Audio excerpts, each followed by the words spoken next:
Second declension is very similar to first declension in that it is the same format, except second declension focuses on masculine and neuter gender nouns instead of feminine as first declension does. The second declension masculine endings that attach to the word stem are as follow: singular, us/er, e, o, o, and plural, e, orum, is, os, is. So now that you know the different endings, it's important to know what these endings mean. The first one that you learned is nominative, which is the subject. Next is genitive, which shows possession. Dative, which is the indirect object. Accusative, the direct object. And ablative, the object of the preposition. Now, in context, nominative is a subject, so it would be the ghost. Next is genitive, so the ghost is showing possession of something, so it's of the ghost.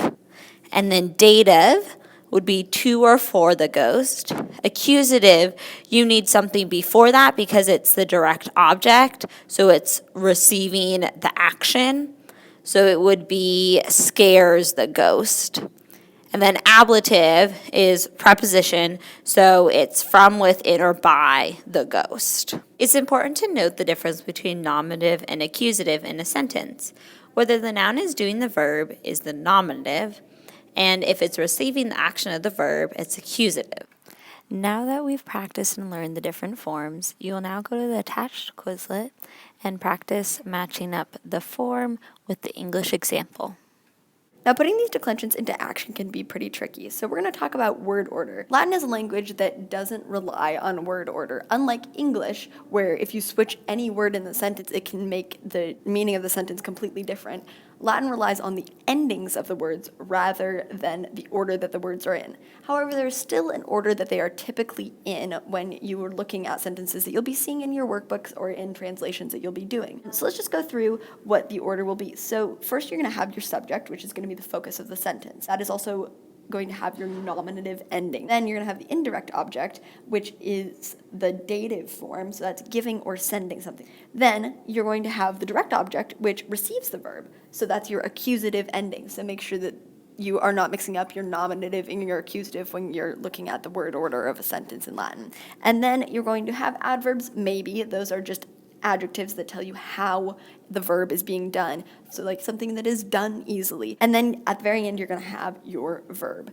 Now, when you're translating this, it's going to look kind of funky because if you were to translate that back into English, you're going to get a pretty weird sentence. So for example, the boy is giving the pretty girl a rose. Now, the sentence is also in Latin there, and if we look at the way that that sentence is broken down and read it back in English, it says the pretty girl a rose is giving. Now, we put to in front of pretty girl to remind you that that is dative. However, there's no to in the sentence because it is implied, because it is the indirect object. So generally, this is how you're going to be seeing sentences in Latin when you're going to be translating them, and also when possibly you're going to start composing your own. Quick little tip from the three of us is that when you are translating sentences, this word order is really good to remember. However, when you're translating the sentence, we suggest that you just translate it literally so that you're going to get something that looks like the boy, the pretty girl, a rose is giving, and then look at that and look at your forms and figure out where in the sentence each of those nouns is supposed to go and where the verb is supposed to go in relation to those nouns. It's super helpful,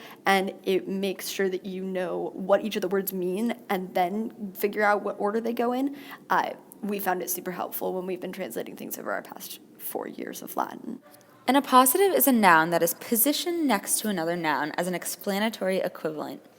A Latin example of this is Gaium filium meum in agro video, which translates to, I see Gaius, my son, in the field.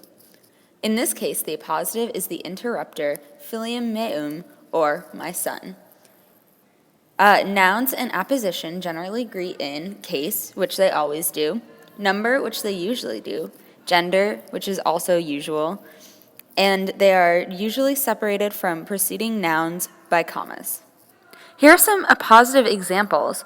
Turn to the person next to you and look over the sentences and explain which part of the sentence is the appositive.